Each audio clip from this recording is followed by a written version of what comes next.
Wholesale Hotline. I'm Brent Daniels. I'm Jamil Damji. And I'm Jerry Norton. And I'm Morby. Every week we bring you the best information on real estate investing. Be sure to participate in the comments. And subscribe. Enjoy the show!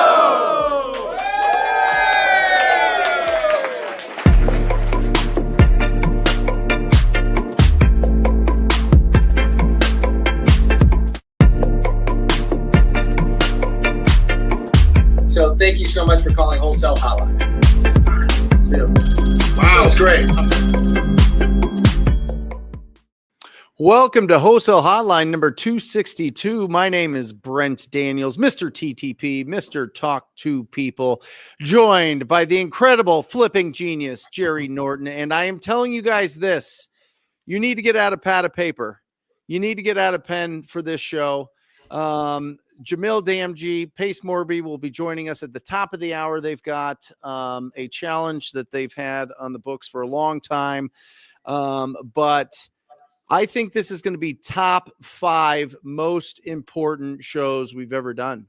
Because this is going to give you guys some real insight as to some interesting changes that are brewing, some interesting things that are happening specifically in our market here in Arizona.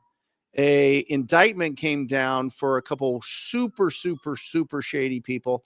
You guys can look it up. We're not going to get this pulled down by saying any names. Obviously, this is an ongoing lawsuit. But it's been making the rounds. I'm sure it's been posted in wholesaling groups and real estate investing groups, and it's been texted to me and sent to me multiple times. I've had a lot of conversations with title companies and with other investors in town that I really trust, really like. And Jerry's even gone so far as talked to an attorney or two. So with that, Jerry, why don't you kind of crack this thing open? Because there's really 12 main points here, guys.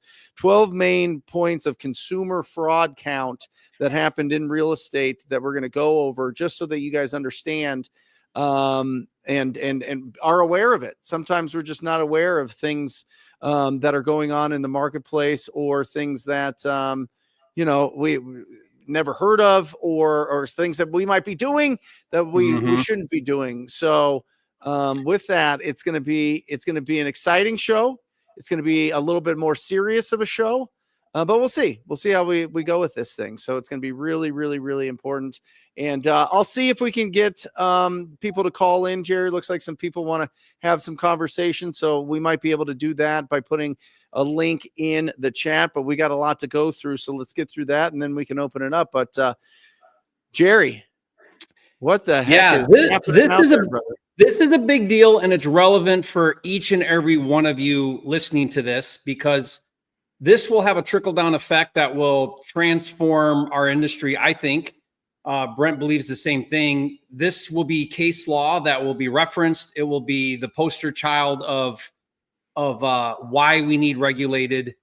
And there's a lot to learn from this. I mean, this was a full-blown scam operation lasting 10 years, hundreds of homeowners, millions of dollars. But what's great about this lawsuit, Brent, is it's 81 pages. And they literally, I mean, honestly, when I first read the whole thing all the way through, this is the playbook for how to scam homeowners in foreclosure. I mean, if someone wanted to set up a scam operation, they now handed you the playbook, because it outlines everything they did, their conversations, their scripts, how they did it, how they did phantom companies, like the whole thing. It's all now available to anybody that reads that document. So it's just crazy to me. But there are specifically things that they are going after that fall under the Consumer Fraud Act, 12 specific things.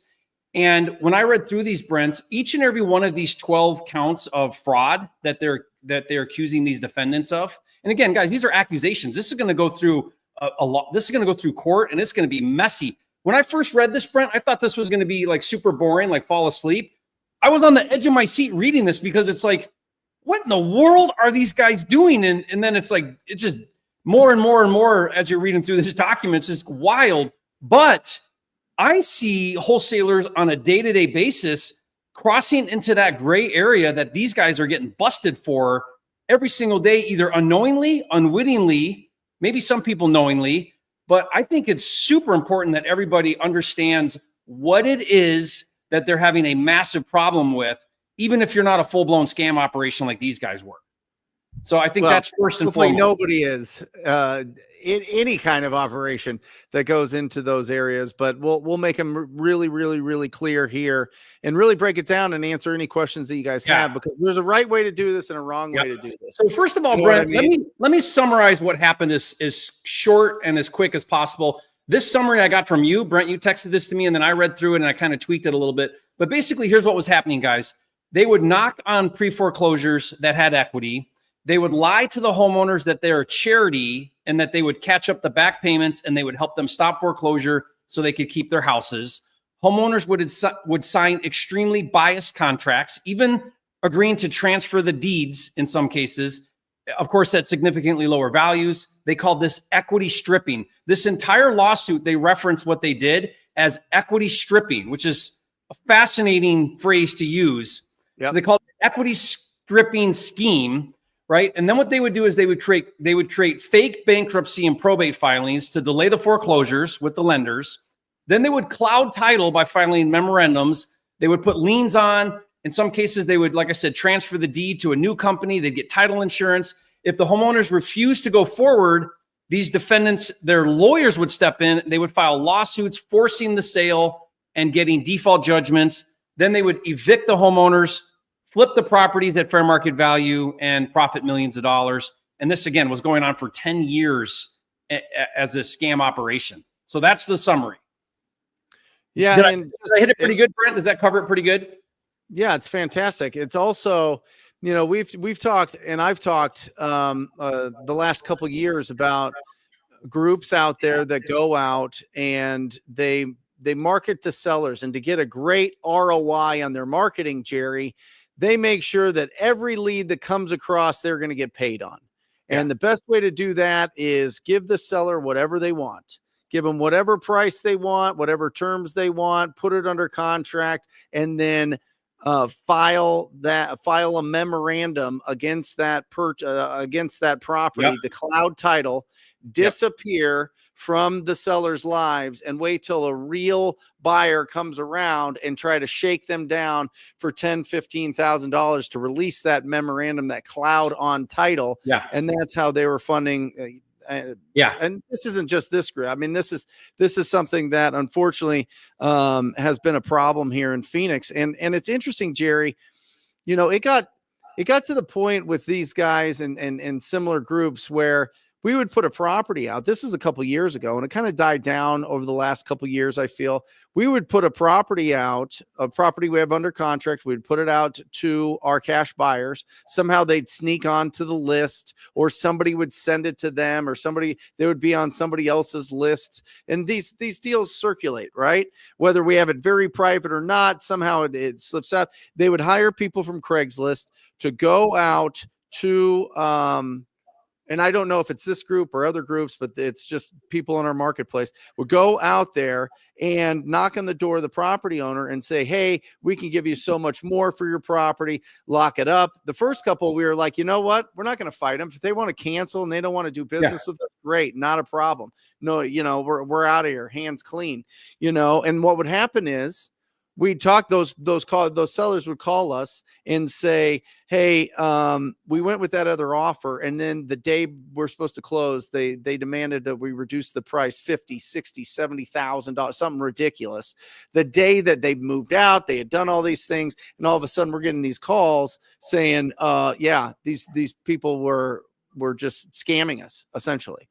And so it's like, it really affected the way that we sold our deals. We started closing on more deals, Jerry, like you said, because like you talk about with the takedown method, and just to help protect our. Let's talk about that one first. The first count that they're being accused of, that they're being accused of, falls under Consumer Fraud Act, is the affidavits. And guys, I get it. You know, I used to file affidavits. No one likes getting backdoored. No one likes the seller negotiating a new contract with a different wholesaler. They close out from under you, or your buyer goes around you and backdoors you. Nobody likes that. But guys, we're in different times today. they're going after hard these memorandums. And here's the bottom line. If you go in front of a court and you're an investor and you cloud title on somebody and you don't let that seller sell that property, no matter what story you have, you are the bad guy, and you're going to be the bad guy every single time. You are not going to win that, especially if it's a foreclosure, especially if they're in distress, especially if they're elderly. Like, you are going to lose that one. I kind of have a new policy, Brent. Like, just no more. If a seller wants to back out of a contract, let them go. Yeah. There's more deals to go after. Let them go. It's not worth it. And I get it. It hurts, but it is. Listen, everything times zero is zero. Okay. Like, you got to pay your taxes. You got to not lie to sellers. You got to be transparent. You got to do what's best for the property owner and really take that to heart, or everything times zero is zero. These guys have been doing this for a long time. They're not going to be the only ones that get rolled up. Guess what, Jerry? They're not going after them criminally.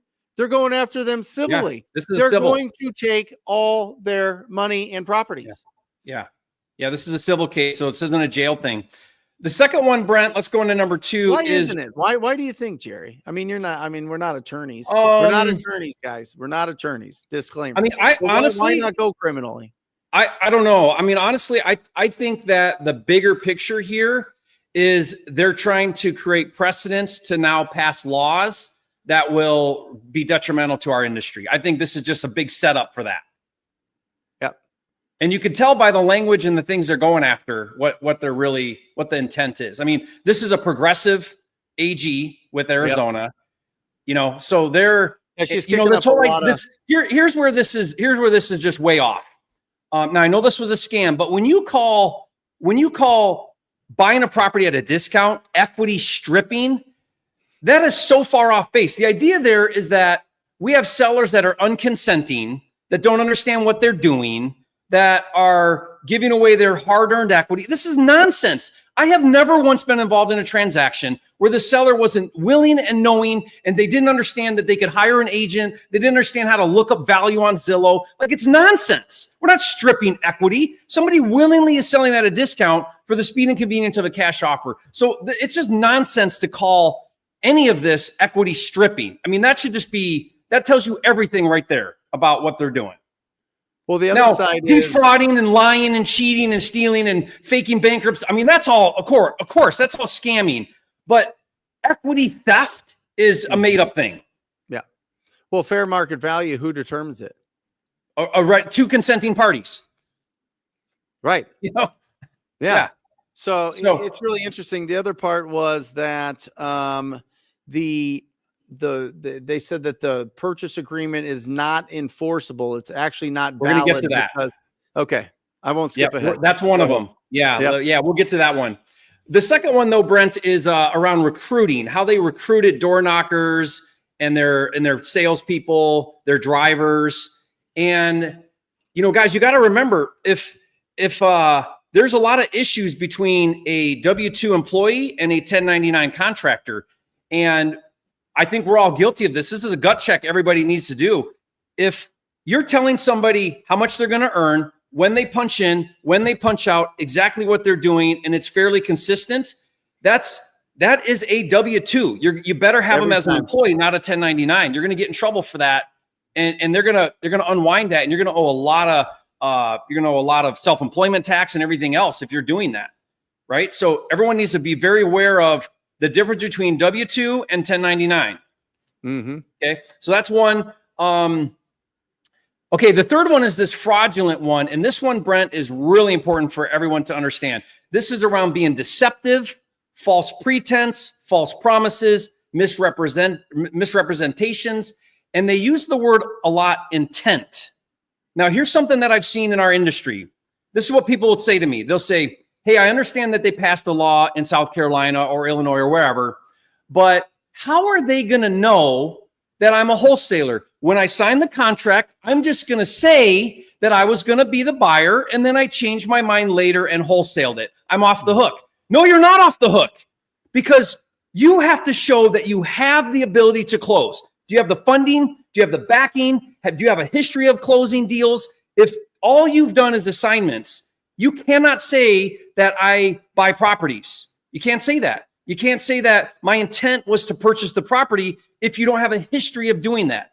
Intent is based on, they base intent off your previous behavior and your ability to perform. That's what they base intent off of, not what you thought you were going to do.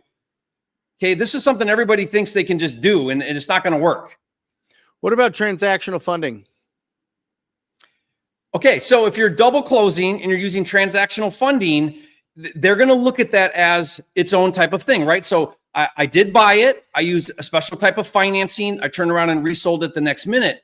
But do you have a history of that? Are you being transparent about what you're doing? Like, that's the whole thing. And there's more on transparency in this whole thing. But like, I think that's a gray area. I think a double close is not the same as I'm going to buy it and own it, because what you're doing is you're pre-selling it to a buyer on a property you don't yet own. That's a double close. And so that's going to continue to get challenged. And I think we're going to see a lot of stuff come out around double closings too.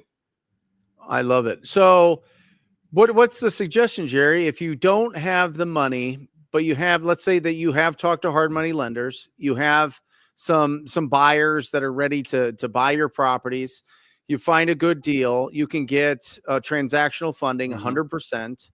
Do you go in as the buyer, or are you saying, hey, listen, I am a wholesale buyer until you get to the point where you are closing deals? Because that'll fundamentally shift everybody, like when they're starting out for their first 6 months, year, unless they've already built up some wealth and have the money to be able to do it. I think you're right, Brent. I think you should be double closing 25% of your deals, just because you can start to show a history of buying property, right? Yeah. Now, I know you're reselling it right away and all of that. It's not the best way to show a history, but it's better than straight assignments. If all you do is assignments, you cannot say sometimes we buy the property when you don't sometimes buy the property. So like, one of the big things they're getting these guys for, Brent, is they would go in as foreclosure specialist, and we'll talk about that one. That's one of the things on here.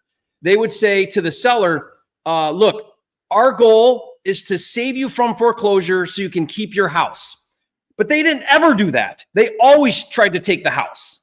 So you're saying one thing, but you're doing another. That is fraud. They're going to try to get you for fraud. Anybody's going to try to get you for fraud, because you're saying one thing, but you're doing another, and that's dishonest. Yeah. And it's really interesting, guys. These guys have been in a lot of courts. These guys have had a lot of complaints. This has been sitting on the Attorney General's office for a while. If you read the indictment, somebody was definitely working with them as a secret agent. Oh yeah, they got some dirt. Yeah, and it's really interesting. But fundamentally, guys, truth teller, truth seeker. Right? If you haven't set up the financing, if you don't have a money partner, if you haven't had the conversations with that's what happened with me, Jerry. So I was just going as an agent representing my buyers until I talked to Chris Iman. Chris Iman goes, listen, I'll give you 100% finance. I'll give you 100% on any of the deals that you find, as long as they're good deals. And I was like, seriously? And he's like, yeah, 100%. And I was like, so I'm a cash buyer. He's like, you're a cash buyer. So I was like, okay, I'm going to go as a cash buyer because there's way more money than there is deals. So how do we make sure that, one, we have the confidence that we're doing the right thing, but two, we actually have the financing to set up? What are our options there, Jerry? Because I think this third point of intent is really huge. And this is, guys, this was a conversation that Steve Trang had 4 years ago on YouTube with an attorney talking about if you don't have the means to purchase the property, it's fraud. Mm-hmm. Yeah, I mean, that's it for. So what do? You've got to make some adjustments in how you're talking to sellers, what you're having them sign in writing. I mean, the fourth one is omissions. So they're calling it omissions under the Fraud Act. And what they mean there is not disclosing that you might wholesale the property. So guys, every single one of you need to have documentation in your contracts that explains what wholesaling is. And you need to be having these conversations with sellers and making it crystal clear to them that you might sell your contract for a profit. And so I think what happens, Brent, is a lot of wholesalers are afraid to do that. They worry that if the seller finds out that they're wholesaling, that they won't want to do the deal. I found the complete opposite. If you're totally transparent with a seller, they're going to respect you for being honest. I've never lost deals by telling a seller that I might sell it to another person. I've never had that happen to me. But yet everyone's like not disclosing that they're wholesaling. In Arizona, you have to disclose. You have to. That's part of why they're going after them, because in Arizona, and they weren't disclosing that they're wholesaling. It's like, what are you doing? Yeah. Like, what? In 2023, 25 of their deals were assignments, and they did not disclose that they were signing contracts. 120 memorandums on properties.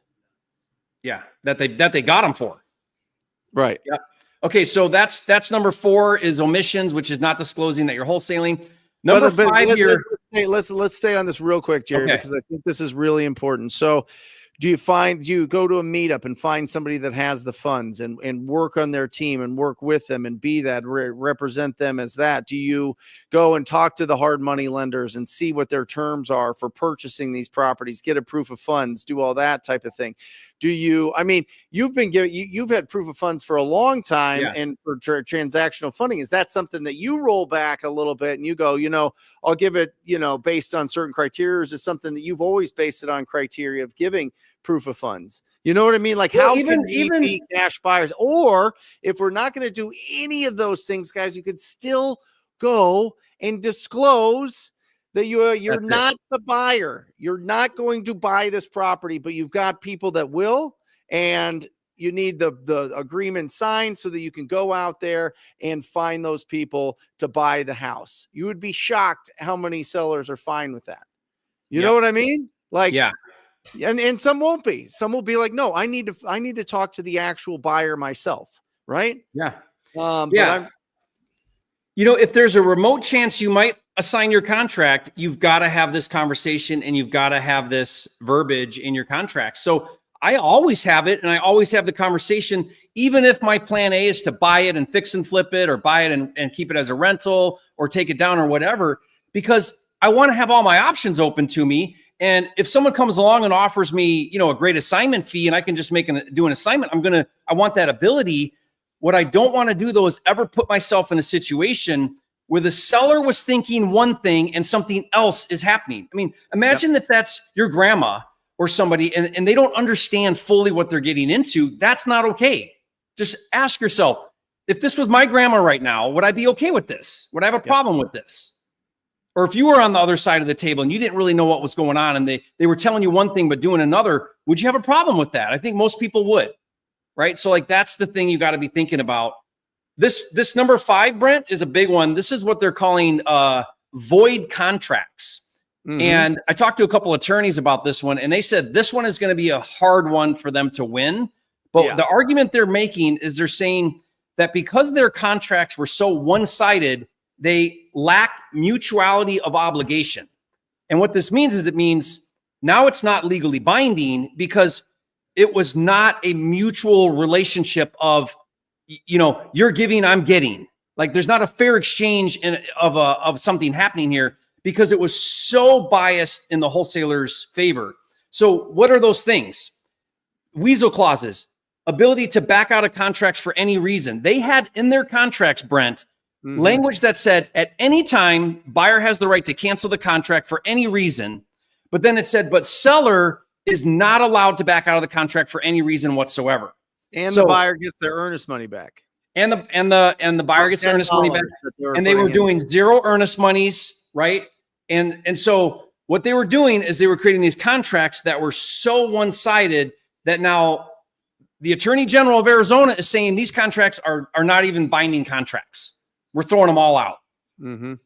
So guys, listen, since 2004, you go through, I went through the real estate school, and it's been, told to me a bazillion times. If you're representing a seller and your seller accepts a purchase agreement, they can't just cancel the agreement.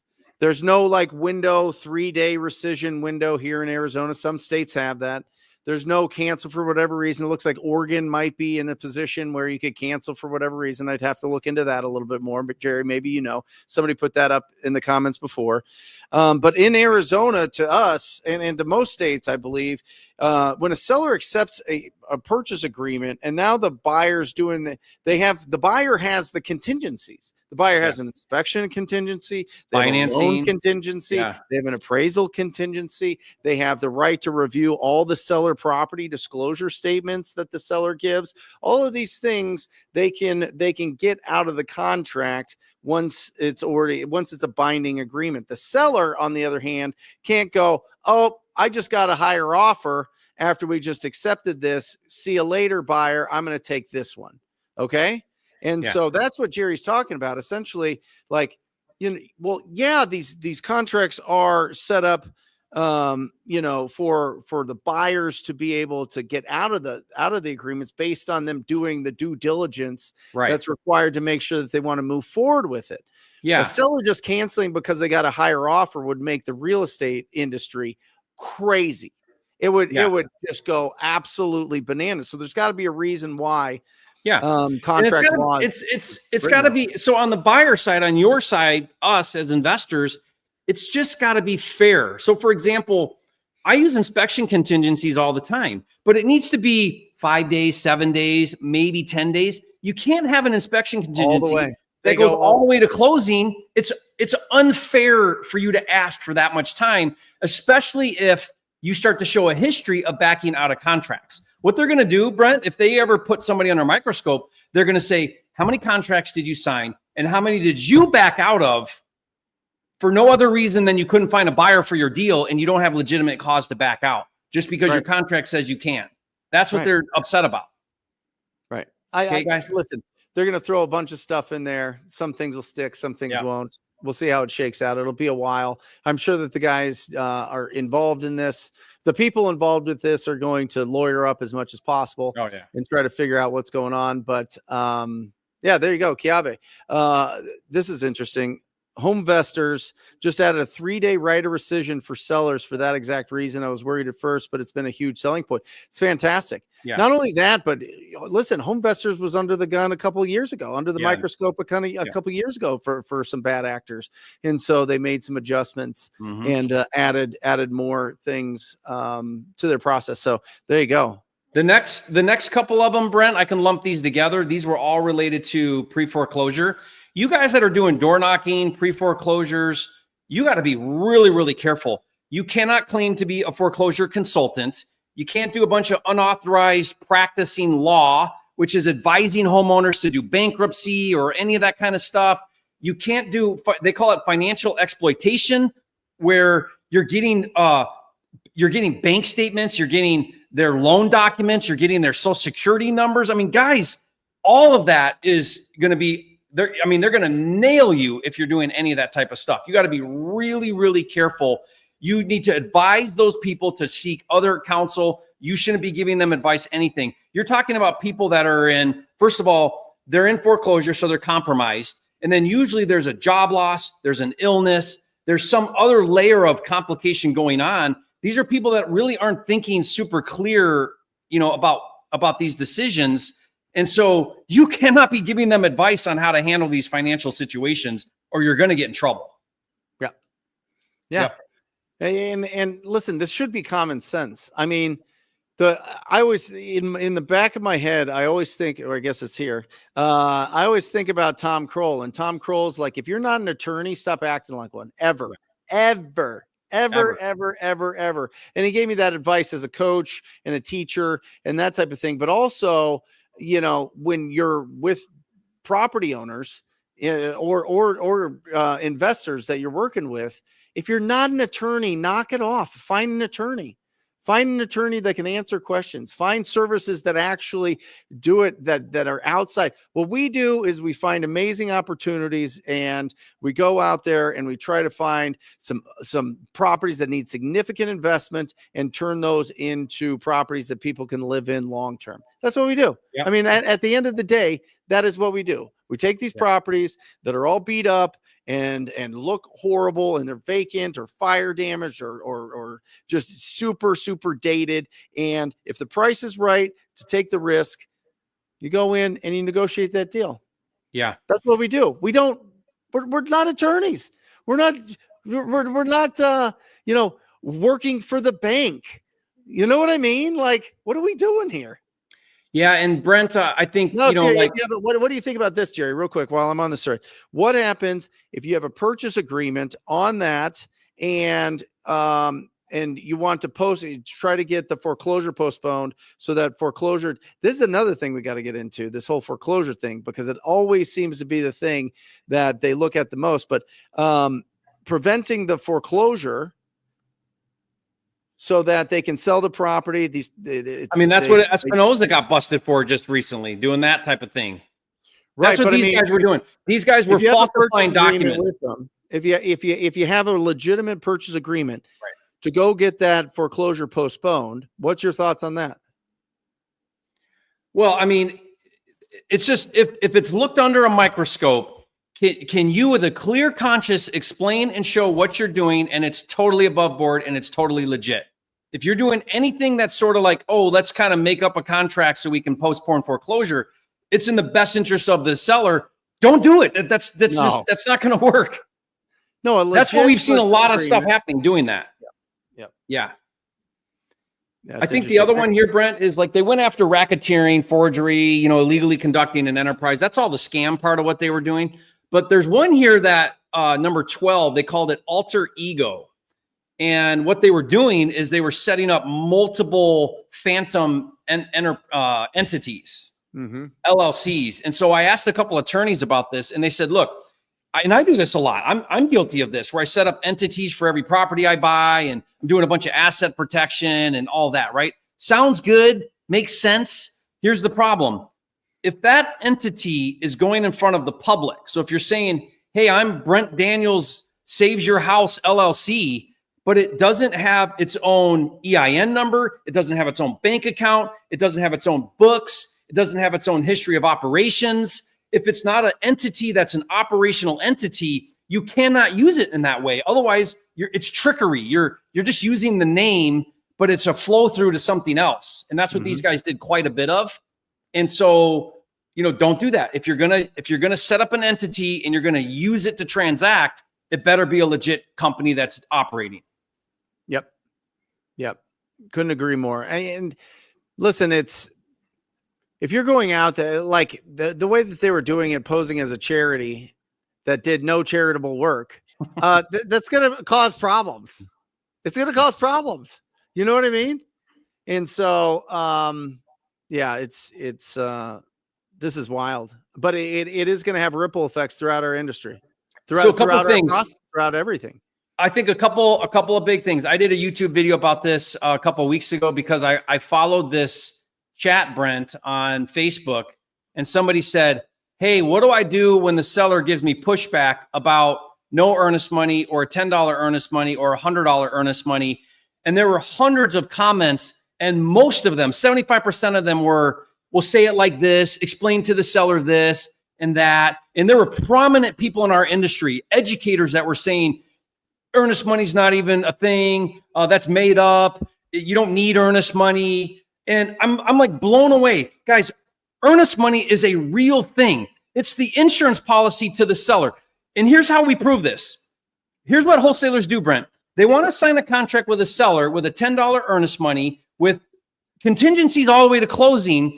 But then on the flip side, when we assign our contract to a buyer, what do we teach everybody? What do we do? I want a non-refundable, size of $5,000 non-refundable earnest money. Why? Because I don't want a flaky buyer who doesn't come through on the deal.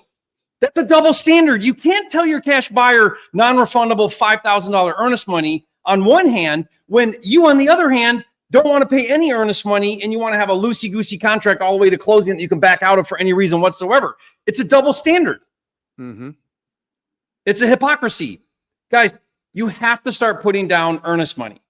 Yep. You got to. It's going to legitimize your contract. I would love to just do $10 earnest monies too. Who wouldn't? Right? And be an actual buyer. or just disclose that you are going to wholesale it.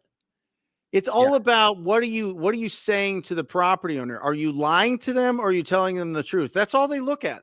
Yep. That's all they look at. That's what people that's the judge. Did you lie or not lie? You know what I mean? Now here's where here's where this is scary, Brent.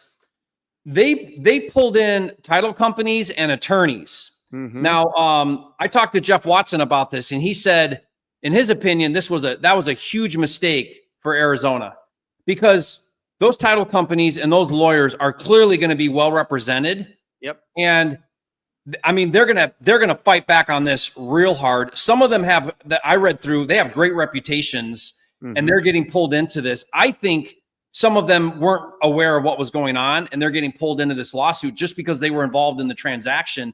I think that was a mistake. But here's what's scary about this. When you start including the title company, when there's a fraudulent transaction that's happening, now title companies and closing attorneys and everybody involved in real estate, they're all going to put the brakes on now. They're all going to squeeze and tighten up everything they're doing. We're going to have title companies now reviewing contracts. Yep. That's not their job, right? So, because they don't want to get sued. So we're going to see a massive shift now in, I think, title companies that are going to just say, you know what, these assignments of contract, they're not worth the headache. There's case law. There's a lot of negativity around them. There's lawsuits out there. There's states that are passing laws. I want nothing to do with this. And I think we're going to see the assignment of contract just get harder and harder because title companies and closing attorneys don't want to get dragged into these lawsuits. Let me ask you this, Jerry. In your opinion, if they take assignments completely off the board, does the amount of transactions go significantly down? Well, ultimately, when you limit competition, competition, find another way. Yeah, people will find another way, but it will create a constriction in the market, especially temporarily. And whenever there's lower competition, the one that gets hurt the most is sellers. Because if I'm the only one in town that has the money to buy the house and all the fly-by-night virtual wholesalers are gone, then I'm going to get a better deal. Yep. The best thing that you can have in the market is a lot of wholesalers. It drives prices up, keeps competition, keeps prices fair, right? You do not want to take that away. So when they pass these laws, all they're doing is they're hurting the very person they think they're helping. The seller is who they're ultimately hurting. But guys, there is nothing you could do smarter than in one of these states that passed regulation to set up a real estate company. Go get yourself some funding, go into that market, and you're going to kill it. The wholesalers that are in South Carolina are killing it because they have much less competition now. Well, not wholesaling, but flipping. Not wholesaling, but transacting, buying. Yeah. Buying and selling. Yep.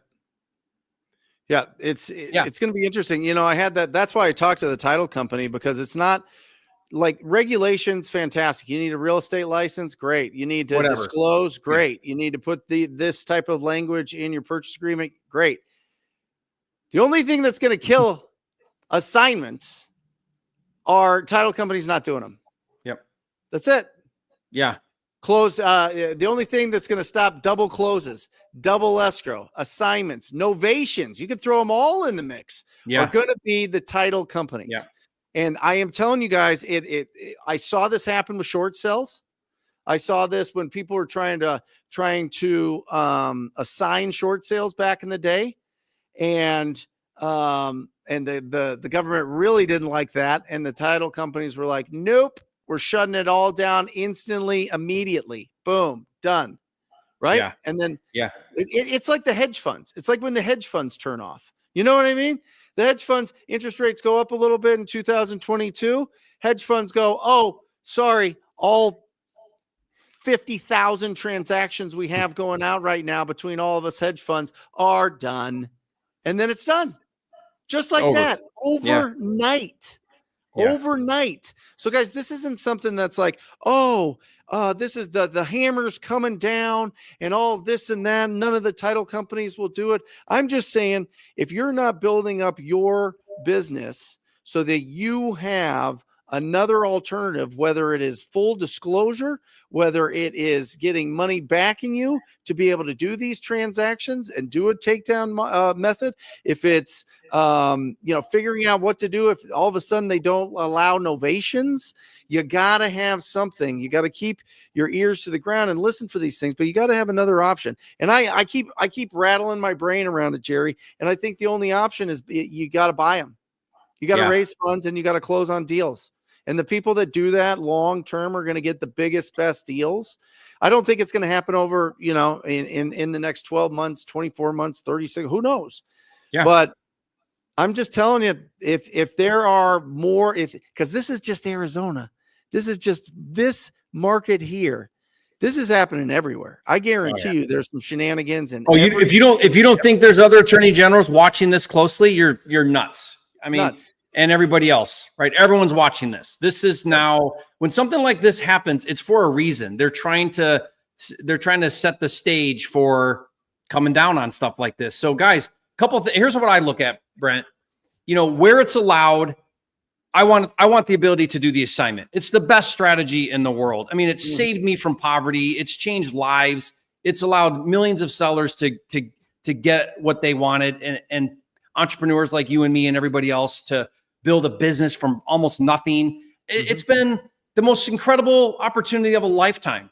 So if you're going to do it on the up and up. Go the extra mile. Go above and beyond. Don't just like, hey, I want to be slightly on the right side of this. Go way above and beyond. You'll actually beat out all your competition because you'll be doing all the right things. You'll be able to sit down with a seller and show them, hey, here's how I'm different. I actually do the right thing. Let me show you a history of transactions I've actually done, right? And so do the right thing. And then also, second thing is, like Brent just said, see the writing on the wall. You guys are nuts. And I've been preaching this, and Brent has, and we've been talking about this for years.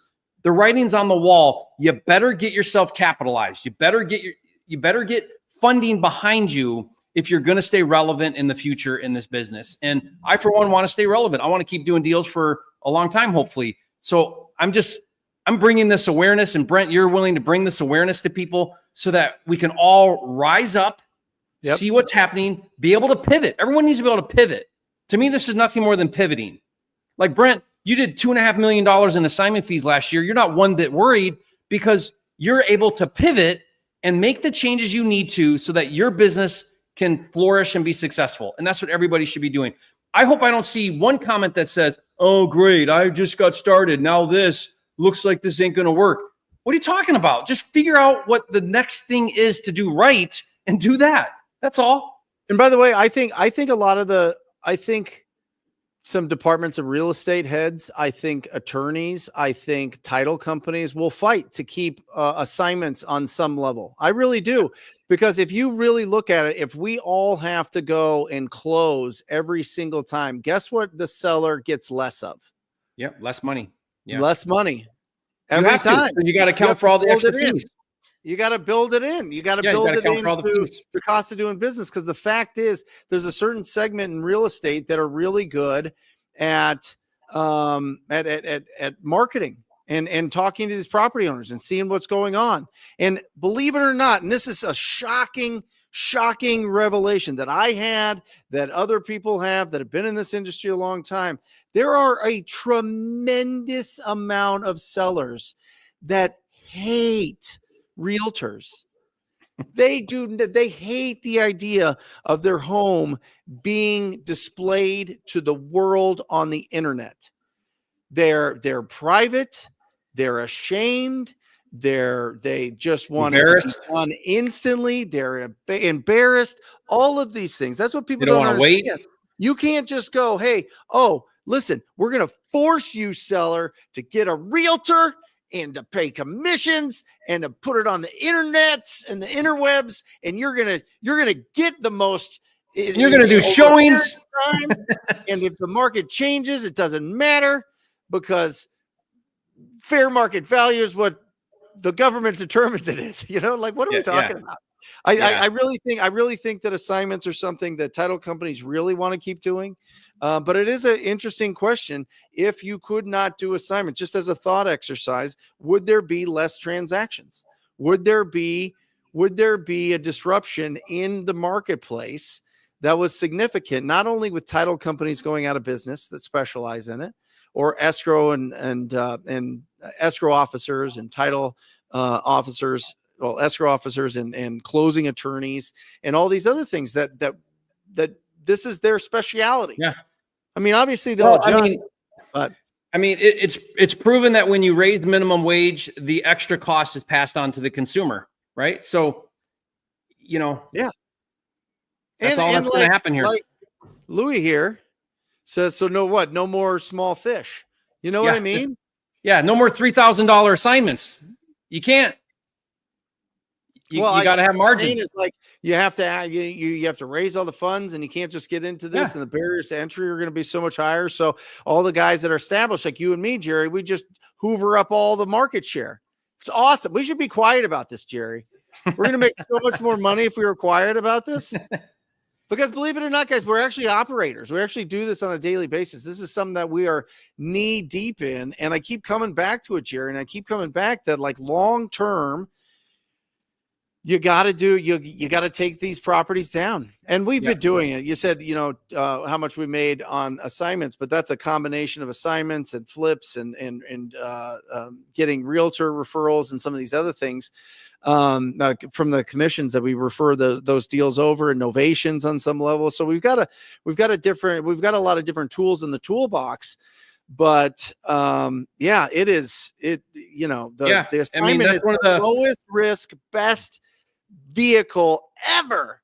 And we disclose it and we explain it and we go through the purchase agreement and we don't get complaints. And I think it's just because we actually go through the purchase agreement. So my advice to everybody is make sure that you are actually going through the purchase agreement with your sellers. Yeah. Yeah. Especially on these points here. So yeah. And again, that's why I'm working on 100% fund. We've got a pilot program right now. You guys reach out to me if you've got a deal. It's got to be a deal, though. We're not going to fund something skinny 100%. It better have margin so that there's room for you to resell it, pay fees, and make profit. But I think it's going to be important that everybody's got their eye on that and they're thinking, in business, you always want to be one step ahead. And this is how you stay one step ahead, is just be aware and start planning for it, start closing some of your transactions. And you're just going to set the groundwork and have a really solid foundation for a good business. The other thing that I thought was interesting, Jerry, was they're arguing in this indictment that if the properties go to foreclosure, the excess funds would go to the seller and they would make more if they didn't do business with these guys. Obviously, there was what they call equity stripping there, where they went in and under false pretenses. Allegedly. Everything is alleged. Everything's right? Allegedly. Yeah. Alleged. We're telling them things that allegedly were not truthful and swindled their equity. Yeah. And that's gross. You know what I mean? But the fact I was thinking about this, Jerry. What is the financial detriment? I wonder if there's ever been a study that goes, if you go through a foreclosure and you have that on your credit for 7 years, how does that affect you financially moving forward when it comes to getting anything? You know what I mean? Like they check your credit to get cell service on some, carriers. They check your credit to apply for jobs. They check your credit to, on all the usual things, obviously. They check your credit to get a bank account. Yeah. I couldn't even get a bank account when I foreclosed back in the day because my credit was so bad. They didn't trust me to not overdraft my checking account. All the major banks, Wells Fargo, Chase, Bank of America, after all the other small banks consolidated into those three, essentially, and some other ones, but at least here in Arizona, couldn't get a checking account. I would love, Brent, to hear from our audience, what changes are you guys making? What are you going to do starting right this minute to be more on the disclosure side, more on the up and up? What adjustments are you going to make, if any? Maybe you're like, I don't care, catch me if you can. Guys, by the way, you can break the law. You can rob a bank and not get caught. but that doesn't make it okay, right? Yeah. So if they're passing laws in your state that you don't agree with, you're not an anarchist, right? Where you can just be like, well, I don't care. I don't want to do it. You got to do it. There's proper channels to fight some of this stuff, but don't ever think that just because you don't agree with it means you don't have to do it. Yep. That's going to get you in a lot of trouble. It's really interesting. Glenn brings up a great comment here. You put in the time and money and they bounce at the end because a scammer offered more. ? And I think that this is really interesting because we have these conversations on a daily basis, Jerry. When we're going in up against, we explain what will happen once they sign a purchase agreement with somebody. And there's some that are just so obvious, Jerry. I mean, people coming in 50,000, 80,000, 100,000 more than our offer. We're like, come on. This is obviously an attempt to just get a purchase agreement signed so you can file a memorandum so that you can try to get somebody to pay you down the line to remove that memorandum. And we explain this to the sellers and they still take those other offers. And then they still call us back and go, you were right. And we go, guess what? Here's the memorandum on the cloud on your title. Yeah, you're screwed. Yeah. I mean, here's what I would say about this. Part of this, Gallon, is you have to do a better job creating trust and confidence in your sellers.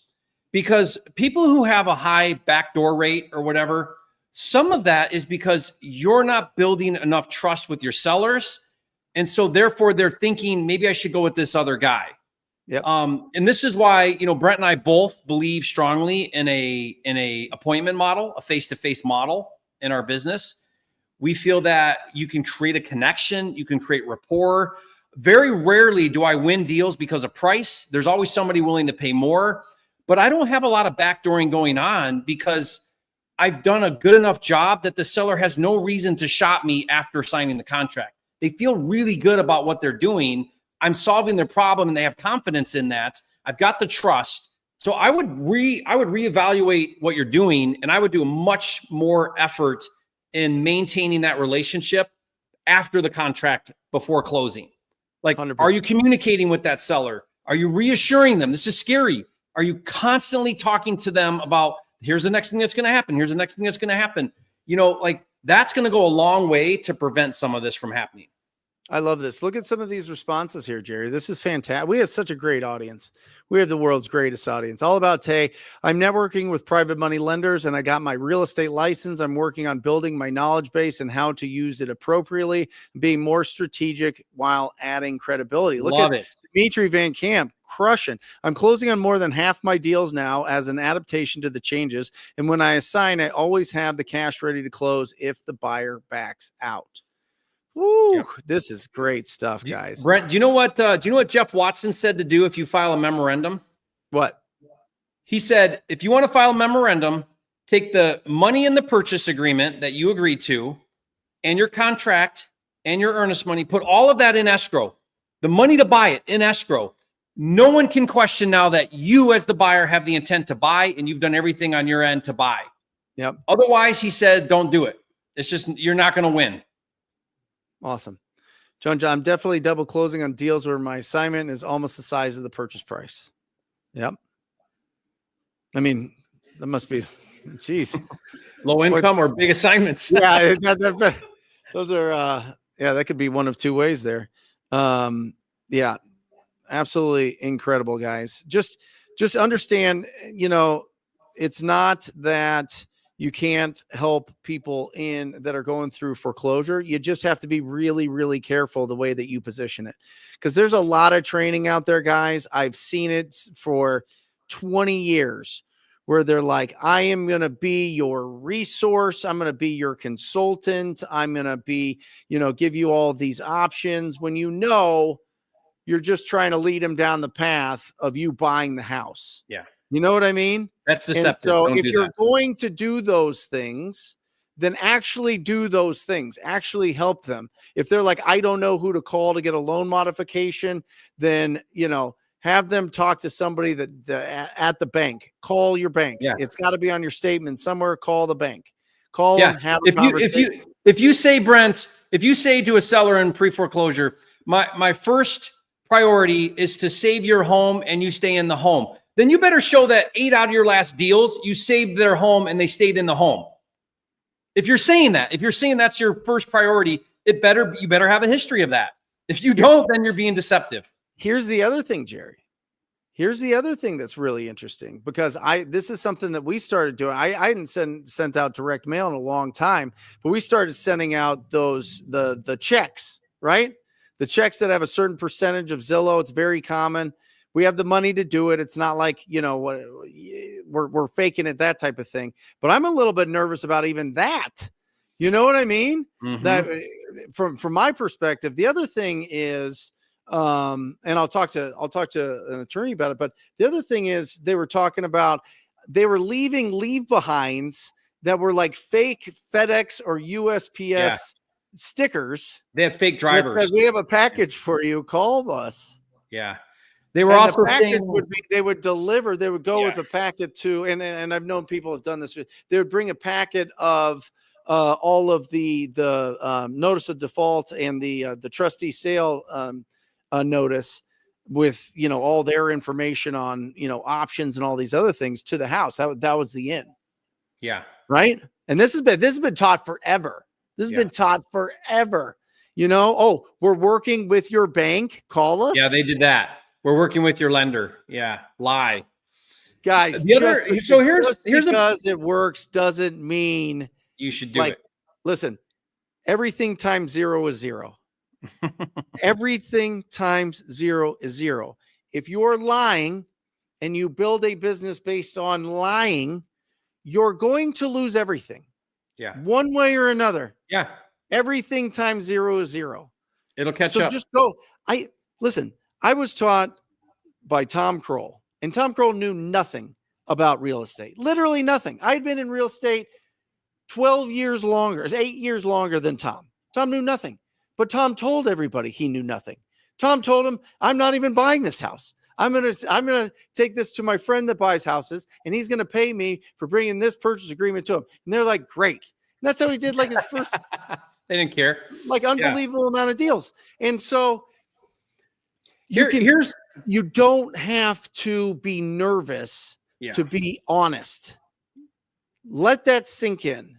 Just go there, be excited to help people out, be excited to give them an offer. If they want the big time buyer that has all the money in the bank and they want to work with that person, they're not going to work with you anyway. Right. Don't fake it till you make it. Yeah. That's literally fraud. Yeah. That's literally fraud. Mm-hmm. You know what I mean? And so we're truth tellers, truth seekers. And that's the conversation that you have. Here's being proactive. That doesn't stop you from finding opportunities. Yeah, I think here's one change that people could make right now, Brent, is what happens is I think a lot of newer investors, they get in a situation where they don't know if they've got a good deal. They're like, 100 I know is a great deal, but the seller's at 115. Maybe I can sell it for 120, 125. I don't know. What should I do? Should I sign at 115? And then what happens is you get it at 115, then you find out you can't move it, and then you back out of the contract. And that's what we're trying to avoid here. So a different way to approach that I recommend is an option agreement instead of a purchase and sale agreement. And here's why. An option agreement says you as the buyer have an option to buy, but the seller is obligated to not sell it to anyone else during the option period. And there has to be consideration. So an option fee that the seller would keep, right? So $1,000, $100, whatever. So then what you're saying in essence is you're saying, look, I don't know if I can make 115 work. Give me 30 days. I'll give you a little bit of money. I'm going to go see if I can make this work. If I can, I'll exercise the option, perform on the contract, and buy it. If I can't, no harm, no foul. There's no expectations that I'm going to close. You can now sell it to somebody else. It's a way cleaner document and contract because right out of the gate, you're not committing anything. You're just having a window of time to see if you can do the deal. Yep. And listen, I think that I love that. That's how I always thought these deals worked. in the past, when I was like kind of growing up and going to seminars and everything, everybody was talking about options. And it's really interesting, Jerry. I think this is the reason why real estate agents hate us on some level, is because they have to play within a certain amount of rules, and we just go out there and willy-nilly just do whatever the hell we want. And then they're like, wait a second, these guys are getting paid how much to be willy-nilly out there, just doing whatever they want, just lying to property owners with no repercussions, no oversight, none of that. And then, the entrepreneur in us is like, less regulations, less licensing, less all that stuff. And I'm sitting there going, yeah, but then you have these bad apples that are going to inevitably like clamp down big time from a consumer fraud protection. What is going on there? And then everybody will have to get licenses, and everybody's going to have to disclose, and there's going to be 15, 30 pages of disclosures, which is fine. You know what I mean? But it'll be, that's why I see there's a bad, light when it comes to being a wholesaler, when you're reaching out to people, agents, telling them that you want to buy some properties. And the first thing that they're trained to do is, wait, are you a wholesaler? Yeah. Right. Yeah. What questions do people have, Brent, around any of this? What questions you guys have? What are your concerns? Where are you stuck? Yeah. Come on in, Matt. Come on up. Matt Justice, everybody.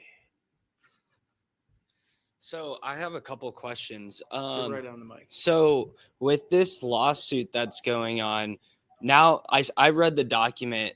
I don't really know how lawsuits work. Like, I've never been in a lawsuit. Right. So can they go and start like adding information? Like, can they go and like look at all the settlement statements from these deals and see that other wholesalers sold these deals, and now include those other wholesalers that sold the deals and put them in this lawsuit? Jerry? I know you guys aren't lawyers or anything. Well, I'm curious. Yeah, I mean, they named quite a few entities and people. They named salespeople, door knockers. I mean, they named about everybody they could find that were involved. It's somewhat involved in this whole enterprise. So, I think they've exhausted everybody they want to include in the lawsuit. Now it's up to everybody to defend themselves. And what's going to happen is they're going to go through discovery. The defendants are going to lawyer up, and there's going to go back and forth. They might fight about all of that for a long time. At some point, it might go, if they don't settle or anything, it might go to a court, and then it's going to be a lot of back and forth and a lot of trying to prove their case. The defendants trying to defend their situation. I mean, it's going to be a circus. I think it would be the most fascinating thing to be sitting in that courtroom if and when that goes down, because it's going to be wild, all the stuff that's going on and they're doing, but what's your concern there? Your concern is you wholesale the deal and maybe you get sucked in? Yeah. Yeah, for sure. Those names look extremely familiar, and I'm like, man, I might have sold some of their properties. Yeah. Yeah, I don't think so, because what they're really going after, nowhere in there were the buyers named that bought their deals. I mean, they're really focusing on what these guys were doing with sellers. And so what you're talking about is you found your own deal with, a seller, you transacted, you brought them the deal and they were the buyer. Is that what you're concerned about? No, that like they contracted the deal. I sold the deal to the buyer. Like, I disposed the deal. Oh, you disposed their deal. Their names. I mean, if anything, it would have been years ago. So because now I started keeping track of literally everything. Like, this would have been when I first started, but their names look extremely familiar. And that's my business model, is I sell other wholesalers deals. Mm-hmm. And sometimes, I can get a deal from someone, but there could still be two other assignments in front of it. And I don't know who exactly it came from. Yeah. I mean, I've been named in lawsuits just because I was party to the transaction and had to spend thousands, tens of thousands, in one case over $100,000 just defending myself. Eventually I was waived from the thing. But when you get named in a lawsuit, you got to lawyer up and defend yourself now, whether you did anything wrong or not. So, hopefully no. No, yeah, that's why I was just asking. Like, I don't know if they have all the information they need, or like if all of a sudden they can just start adding things. I don't think so. I mean, I don't know. I don't know how that works. If I think if they discover more stuff, then they'll try to include that in the suit. If they feel like they've got some more dirt on these guys, I bet you they can. It has it in there, Jerry. It talks about company yellow and company brown and company and 1 or to 100 people. So I think in the discovery, I think they're looking for their actual organization. And remember, this is a fraud and racketeering case. Yeah. You know what I mean? Man, I just don't want to be involved. I don't want to be involved in any of it, you know? And like, I feel like I run my business off of transparency too. Like if I ever get a deal direct to direct to seller or direct to agent, like we totally disclose that, hey, we're, you know, our intent is to flip, rent, lease, or assign this property for a profit. And that classifies us as a wholesale buyer. Yeah. So, I mean, I got dragged into a lawsuit where we wholesaled the Subto. The end buyer defaulted. The original seller sued and named us in the lawsuit just because we were party to the transaction, and we had to defend ourselves. We got removed eventually, but you know, like that happens. Yeah, and so that also brought me to my second question then, because I saw that they mentioned Subto FHA deals on this. Three of their cases mentioned subject to. Florida came out with a headline that called this a subject to thing. It's not a subject to thing. This isn't really anything. This isn't a assignment thing, a subject to thing. They just happen to be doing those types of transactions in their fraud scheme that they talked about. But this is not a Subto issue here. Right, but they were purchasing properties subject to with FHA loans, which no title companies, at least here in Arizona, don't do that. So you have to go and self-perform on those. So is that something that you should probably stay away from? I would. Yeah. I've done like 10 of them. Yeah, I don't. We just don't run across them. Yeah. Yeah, I mean, what we target properties that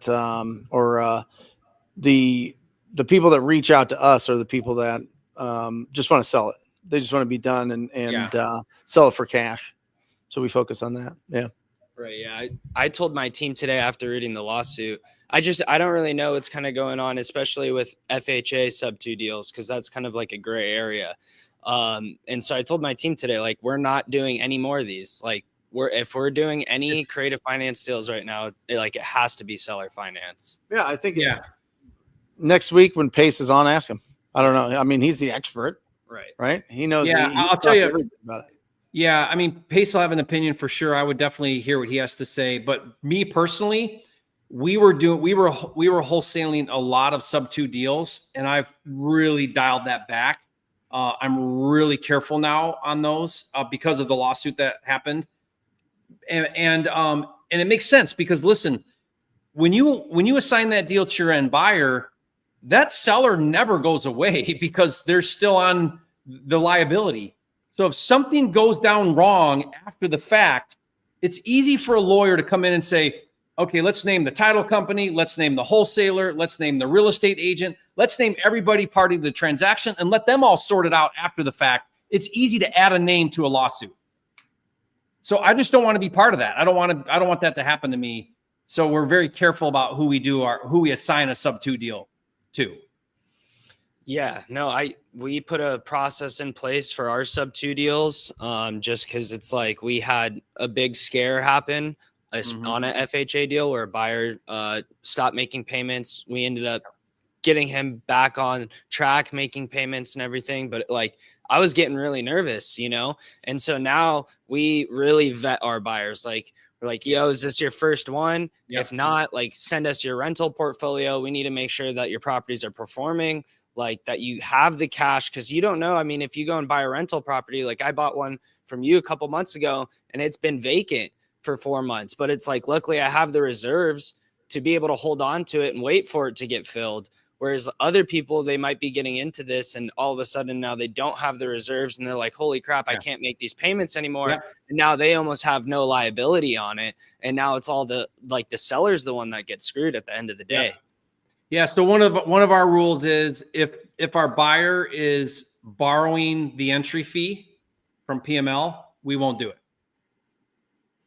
because they're over leveraged and there's a high chance that if crap hits the fan, they're just going to go dark or hand it back to the seller. Right. So that's like one of our rules. Yeah, no, that's a great rule. I'll implement that too. Yep. Cool. Good. That was pretty much all the questions I had. Thank you. Yeah. Sergio. So Brent, do you disclose to every seller that you are not the buyer? Do you have your paperwork say you can assign it? Yeah, you have to disclose it here, Sergio, in Arizona. You have to disclose it. And the people that aren't disclosing in Arizona are bananas. I mean, that was like, we were thinking it was going to be like, hey, you need to get a license. You need to do these disclosures. You need to use the these type of agreements, all that type of thing. They're like, you have to disclose if you are a wholesale buyer. Now we have the ability to close. So we close on a bunch and resell them and assign a bunch. So we have it all disclosed in there for sure. We have it disclosed that we're we even put it in there, Jerry, that and maybe you use the same language that may or may not be at current market value, that we're selling this for a profit, that, as much as you can be like, hey, are you sure you want to do this? We do that. Yeah. Yeah. If you look at my and keeps people, listen, if you disclose and you're transparent, people work with you. In my contracts, we have an agency disclosure, we have a profit disclosure, we have an assignment disclosure. Like I disclose. I disclose everything to sellers. Yeah, I think the other thing that's interesting, Jerry, is guys, really be careful. And this might sound self-serving to Jerry and I, but be really careful where you're learning how to do this business from. Because if you set it up wrong, I mean, these transactions can be pulled back for a long time. Yeah. They can go back. I mean? And go back to your history. If your goal, which I think everybody is to do a lot of business and to be really successful and to find great opportunities and to change the financial path of your family, everything times 0 is 0. So that's why, Brent, make sure you're not saying things that you're lying. That's why this attitude of like, well, okay, they passed a regulation in my state. What's the workaround? That's the first thing I see the chats blowing up on Facebook. What's the workaround? What do you mean? You're going to build a business on workarounds? Like, dude, are you here to just make a buck or are you here to build a business? If you're here to build a business, don't find the workaround. But how do you operate with your head held high without looking over your shoulder every day, without where you can hit your pillow at night and sleep good because you know you're doing the right thing? That's what I want to do. Not what's the workaround, Yeah, but I remember, listen, Jerry, I remember there was coaching programs and maybe these guys went through it. Maybe they went to the seminar that was teaching about being a foreclosure specialist, being a foreclosure consultant, and with all the material and all the scripts and all the presentation material on how to go in there and lie. Yeah. So just be really, really, really careful, guys. You could do this business without having to take the shortcuts, because that's what these guys did. They made every lead profitable. That's why they made so much money, and we knew about it. Everybody knew about these guys. I was told about these guys. I've never met them, never been around them, but I was told about some of these jokers 6 years ago, 7 years ago, and I was like, what are they doing? That's crazy. Just because you can make money from a transaction doesn't mean that they're not going to try to, pull it back and get that money back at some point. And then it's just a headache. I mean, what a nightmare. What a nightmare scenario. So just learn the right way. Be very, very careful who you learn from. People that are really good at convincing sellers to sell their house, people that are really good at blowing up really fast and then coaching all these things. Sometimes they don't understand that you can't just say whatever you want to convince somebody to sell their house to you or for whatever price that you're trying to negotiate it. And sometime, and that's why, Jerry, this has been a revolving door in our industry of people that come in and they've got really great strategies that nobody else has heard of, and then they're gone in 2 to 3 years. You know why? Yeah. Because litigation chases them out. It's the truth. Yep. It's the truth. And I love this comment by J. Taryn Moore. I think you say it. Pull that one up, Brent. Can you see that? Jatarin? Yeah, Jatarin's amazing. The last deal I closed, the property owners knew I wasn't purchasing the deal. They knew how much my assignment fee was, and they also knew who the actual buyer was because I introduced them. Yeah, like it's not as scary as you think, guys. Jatarin's amazing, an amazing follow on social media. Make sure that you guys check her out. Awesome. But Yeah. I put a link in the chat, guys, of a video I did where I go through all of the disclosures that you should have, whether your state mandates it or not. I think you guys should all watch that video. I break it down and go through them in detail. I think that'd be really helpful for you guys that want to do this on the up and up. Awesome. Let's get to some other questions. What's your thoughts on PPL versus cold calling, Jerry? Well, I definitely have thoughts on this. Cold calling is going to be a longer cash conversion cycle. You're looking at 90 days to 6 months to convert those leads. Lots of follow-up. It's going to be a lot of brain damage because you're going to have to go through a massive list to try to find those buyers in there. It's an outbound method, so you're reaching out to them. Typically, you have smaller assignment fees, but it's inexpensive. The trade-off is it's fairly inexpensive to get a list, skip trace it, hire a cold caller. That's all very inexpensive. So you're trading the inexpensive for a lot more work and a lot longer of a cash conversion cycle, meaning that you talk to the seller today, you don't close with that seller for 6 months because you got to do a lot of follow-up until they're ready. PPL falls in that same category, I think, as PPC, which is the very high intent sellers is the idea there. They're inbounding. They're filling out a form, usually online. They're saying, I desperately need to sell my house. So by nature of their situation, you tend to get much higher motivated sellers, higher quality leads. You get bigger fees. You close them a lot faster. The trade-off is they're much more expensive. Yeah, what I would say is inbound versus outbound, Michael. Yeah. Outbound, you're trading your time, your efforts. You're building your skills. It's a very highly skilled base, and you very profitable, right? But typically it's 1 to 70 leads. Now it's going to be less if you don't hire a VA. If you hire a VA to do it, it's about 1 in 70 leads to get a deal. Okay. And it costs around $2,000 if you're hiring VAs and the list and the dialer and all that per deal. PPL, you've got a couple options. PPL, you can get really inexpensive leads that are on the outskirts. And if you understand and learn how to do novations, it's a wonderful strategy. Wonderful strategy. Novations are really interesting. If you're in town, if you want to do the in town, then the leads are going to be way more expensive. I would put them somewhere between $200 and $300 in most major markets. But remember the difference with PPL. And this might be an interesting thing for you, Jerry, but just digging around, for most PPL companies, the intent-based searches is only about 20% of the leads. The other leads come from YouTube. They're actually doing cold calls, SMS texting through VAs, Facebook ads, and what is called the pool. And the pool is all the PPL companies get together. They don't have clients in every area. So if they generate a lead that they don't have somebody for, they'll put it out to the other companies, which is great. And I think it's smart. And I think it's a wonderful strategy to get good opportunities into the hands of us investors. PPC is all intent.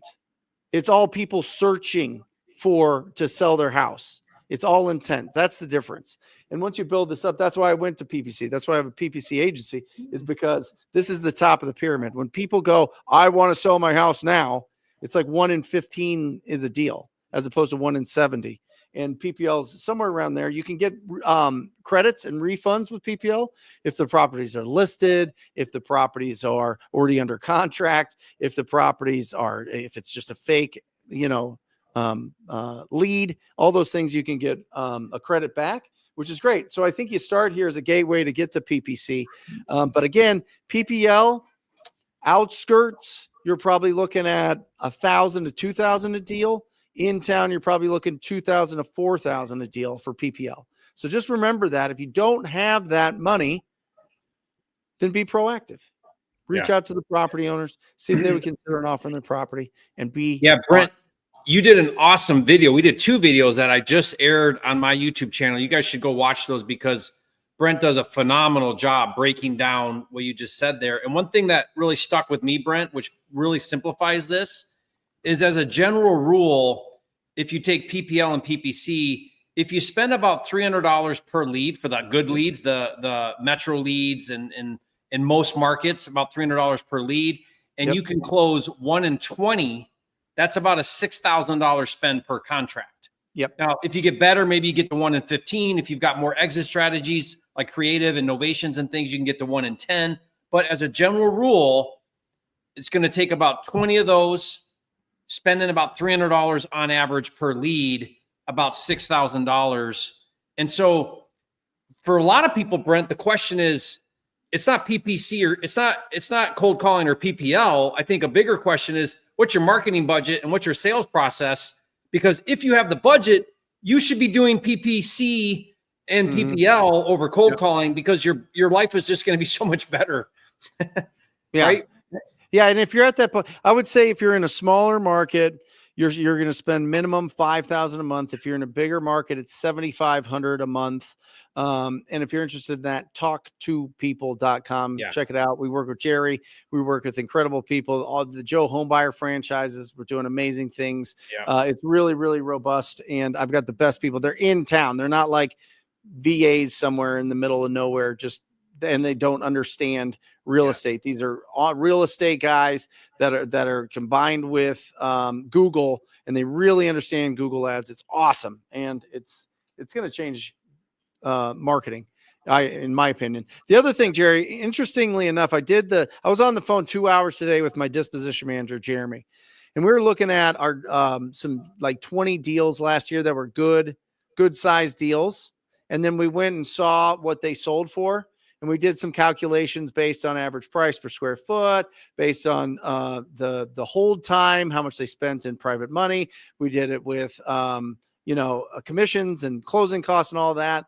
We would have made, just from 20 deals that we looked at, we would have made an extra $1 million if we would have flipped them, if we would have fixed them and flipped them. Yeah. I'm going to start flipping. And I hate to say it, Jerry. I hate to say it. I am, but it's just one, it's going to be more profitable. And two, I think that if you do big deals direct to consumer and you assign them, I think that could look bad. The really, really, really, really big ones, eventually. And I texted you this, Jerry, and I'll just be transparent to the audience. You get a property, you fix and flip it, you make 150 grand. They give you a TV show. You know what I'm saying? You get a deal that you lock up, you assign it and make 150 grand. And you're a scammer. Yeah. Right. Right. Yeah. I would say, Brent, I mean? you and I just talked about this, but I like to flip. But I think for most people, just have some really good parameters, some guardrails there. Make sure you're doing a cosmetic. Don't get into the crazy heavy stuff, gut jobs, redesigns, additions. Stay away from that stuff. Cosmetic, surface only, and make sure that you're budgeting for a really healthy profit. I call this lose to win. If you blow it and you do everything wrong and you go over budget and it sells for less than you thought, and you make 40 instead of 80, you can live with that, right? But I see people going in to make 20, 25, and they lose 20. Yeah. That's where you want to be careful with flipping. Guys, Jerry says it in front of every group, 70% minus repairs, no exceptions. If you're the buyer, if you're doing it. Yeah. If you're doing the deal. And Patrick, I know. I like, it drives me crazy. I don't like any part of the flipping process. I really don't. I don't like the thought of people breaking in and stealing the new appliances. I don't like the thought of contractors like taking too long. I don't like the thought of, getting permits and that whole process. Like I like the action. You know what I mean? But and you don't want to just take down it all, like all of it, buy everything and just resell it. Maybe. Yeah. Yeah. That might be the move, Jerry. That might be what we do. But on the flip side, I looked at this, and these flips were not elaborate flips. Yeah. These were very quick, very easy, very good, a lot of good quality, some terrible quality, some awful quality, selling for ridiculous prices. You know what I mean? If I'm like, okay, you can either spend more money in marketing and get more deals and assign them and build your business that way, or you could do the same amount of marketing and squeeze out an extra couple $1 million from going all the way through it. And there's a tremendous amount more risk, more heartburn, more headache. I mean, assignments are the greatest thing of all time.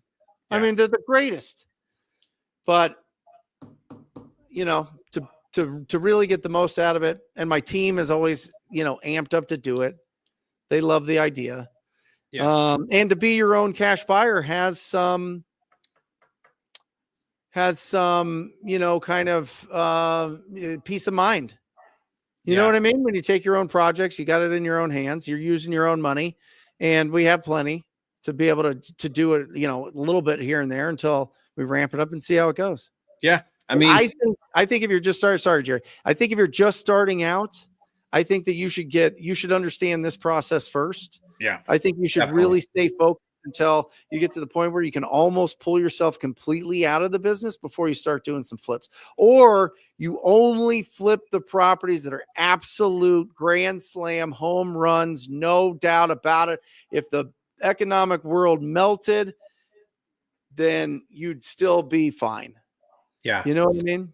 There's a couple questions here around that formula. So guys, the 70% formula means that you want to be all in to the deal at 70% of the ARV. That means you're going to basically carve out 30% right off the top. And what's the 30%? Well, about 8 to 9% of that is closing fees and commissions. About 5 to 6% of that is carrying cost or cost of financing, borrowing the money to do the deal. That's 15%. The other 15% is profit. So I like to go into a deal with a 15% profit margin. And that's a good, healthy profit. I keep that margin even when I go up in the luxury, because the higher the risk, the more money, the more profit, right? So I don't shrink that down as I get bigger, and stay away from low income. Don't flip $100,000 houses where you're buying it for 50 and putting 25 in. You're not going to make any money. That's ridiculous. Don't do that. Really try to hit the 6 figures. I look at flipping and I'm like, if I'm going to fix and flip, I better make $100,000 or more for my headache. Why not? And I see this. Other wholesalers I've talked to in my market is 82%, 84% minus repair. Same here. That's fine. Wholesale to those guys. Wholesale to those guys. But when you flip, don't you dare do 82 to 84%. Just don't. It's so you're smart. Gonna regret. Well, because you're gonna get in trouble. The tide always goes out. And right now, I mean, there's 5 months of inventory everywhere. I mean, more in other areas, but like it's the market is very stagnant. So you got to be the best price, best looking, best smelling, have everything buttoned up, best agent working for you, all those things to be able to get it done right now and to get it done fast. Because nothing is worse than a house rotting on the market, Jerry. Oh. Nothing. Gets to like 90 days, you're like, oh my God, I hate this. I just had one, Brent, where in Michigan, we put it up, got a ton of action, accepted a full price offer, praised for $20,000 less. Yeah. Buyer really wanted it, so we dropped that. Lender went to a new lender, got a new appraisal, conventional, 20,000, again, 20,000 under. We provided comps and everything. I got the buyer to agree to split the difference and come up and pay the extra 10, but I lost 10 grand just because. Yeah. 10 grand, just like that, because it wouldn't appraise. Yeah. Like that's the stuff you deal with when you flip. Start to finish, from the time that you bought that or put that property under contract, bought it, and then fix it up and then put it out there to sell again. It's probably, 3-6 months as opposed to every day chewing into your profit. Yeah. It's wild. Thank you guys. Thank you guys for participating in this. If you have anybody that is in our industry, anybody that you love and respect, make sure you share this episode with them. Because it's going to be really, really, really important for people to understand how the rest of the world views us, especially the rest of the world that wants to, really tighten up our processes and tighten up what's going on. And really nothing crazy, like don't lie. That should be obvious, but sometimes we don't know. Sometimes we're trained wrong. Sometimes we have assumptions of what we can say and not say and get things done. Just because you can say it doesn't mean that you should. Be a truth teller, be a truth seeker. You can make so much more money. And remember, success is a good night's sleep. That's the definition of success. And you need to be able to do that. Nothing's going to keep you up more than getting dragged into a lawsuit. So true. Yeah. So awesome. Sure. Love you, Brent. Thank you for all you do. Thank you guys. We love you guys. We'll see you next week on Wholesale Hotline. We are out. Or just say squat up. So squat up and enjoy the show. Yeah. Okay. 1, 2, 3. So squat up and enjoy the show. What are you doing? I didn't say nothing. Why? I don't know. Okay. So squat up and enjoy the show. Cool. I think we should use the one where Jamil doesn't say anything.